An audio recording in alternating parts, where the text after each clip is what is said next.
চুক্তি ছাড়াই লেজ গুটালো আমেরিকা। 2 সপ্তাহের মধ্যে ইরান ছাড়ার ঘোষণা, চরম পরাজয় ট্রাম্পের। মধ্যপ্রাচ্যের রণাঙ্গনে আজ বাজল মার্কিন সাম্রাজ্যবাদের চূড়ান্ত বিদায় ঘণ্টা। যে আমেরিকা 1 মাস আগে দম্ভ ভরে ইরানের নিঃশর্ত আত্মসমর্পণ এবং শাসন ব্যবস্থা উপড়ে ফেলার হুঙ্কার দিয়েছিল, আজ তারা যুদ্ধক্ষেত্র থেকে লেজ গুটিয়ে পালানোর ঘোষণা দিল। ইরানের অটল প্রতিরোধ, ইউরোপীয় মিত্রদের ঘাড় ধাক্কা এবং তেলের দামে নিজেদের অর্থনীতি ধসে পড়ার ভয়ে অবশেষে চরম পরাজয় স্বীকার করে নিলেন মার্কিন প্রেসিডেন্ট ডোনাল্ড ট্রাম্প। আল জাজিরার ব্রেকিং রিপোর্ট অনুযায়ী ট্রাম্প স্পষ্ট জানিয়ে দিয়েছেন, আগামী 2 থেকে 3 সপ্তাহের মধ্যে ইরান থেকে পাততাড়ি গোটাচ্ছে মার্কিন বাহিনী। হোয়াইট হাউসের ওভাল অফিসে সাংবাদিকদের প্রশ্নের মুখে ট্রাম্পের চোখে মুখে আজ ছিল সেই চরম অসহায়ত্বের ছাপ। নিজেদের সামরিক ও কূটনৈতিক পরাজয় ঢাকতে ট্রাম্প নির্লজ্জের মতো দাবি করেছেন, ইরান থেকে আমাদের সৈন্য প্রত্যাহারের জন্য তেহরানের সাথে কোনো চুক্তির প্রয়োজন নেই।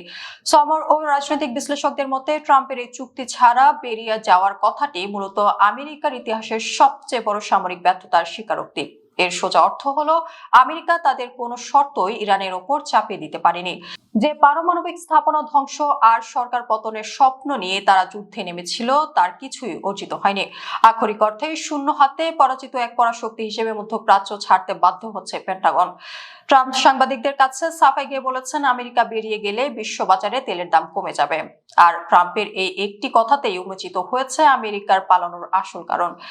ইরানের হাইপারসনিক মিসাইল হয়তো আমেরিকায় পড়েনি, কিন্তু হরমুজ প্রণালীতে ইরানের নৌ অবরোধ আমেরিকার অর্থনীতিকে আক্ষরিক অর্থে তাতে মেরেছে।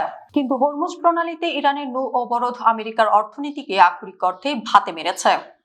খোদ আমেরিকায় গ্যাসের দাম $4 ছাড়িয়ে যাওয়ায় নিজ দেশের জনগণের রোষানলে পড়েছে ট্রাম্প। রাস্তায় লাখ লাখ মানুষের নো কিংস বিদ্রোহ এবং ধসে পড়া শেয়ার বাজার ট্রাম্পকে বাধ্য করেছে এই পরাজয় মেনে নিতে। আমেরিকার এই চুক্তি ছাড়া পলায়ন সবচেয়ে বড় মরণ ফাঁদ হয়ে দাঁড়িয়েছে দখলদার ইসরায়েলের জন্য। ট্রাম্পের এই ঘোষণার পর তেল আবিবের বাংকারে রীতিমতো হাহাকার শুরু হয়েছে। নেতানিয়াহু বুঝতে পেরেছেন, আমেরিকা চুক্তি ছাড়া পালানোর মানে হলো ইরানের পারমাণবিক ও সামরিক সক্ষমতা পুরোপুরি অক্ষত রয়ে গেল। আর আমেরিকার রাডার ও থার্ড সিস্টেম চলে গেলে ইসরায়েল হবে সম্পূর্ণ অন্ধ এবং প্রতিরক্ষাহীন এক উন্মুক্ত বদ্ধভূমি। ইতিহাস আজ বিশ্ববাসীকে চোখে আঙুল দিয়ে দেখিয়ে দিচ্ছে, অহংকার আর আধুনিক অস্ত্রের জোরে যুদ্ধ শুরু করা যায় ঠিকই, কিন্তু মুসলিমের অকুত ভয় প্রতিরোধের সামনে সেই যুদ্ধের পরিণতি হয় আমেরিকার মতোই চরম করুণ ও লজ্জাজনক। ট্রাম্পের এই পলায়ন মধ্যপ্রাচ্যের বুক থেকে মার্কিন ইসরায়েলি দম্ভের চিরস্থায়ী গোরস্থানের রচনা করলো।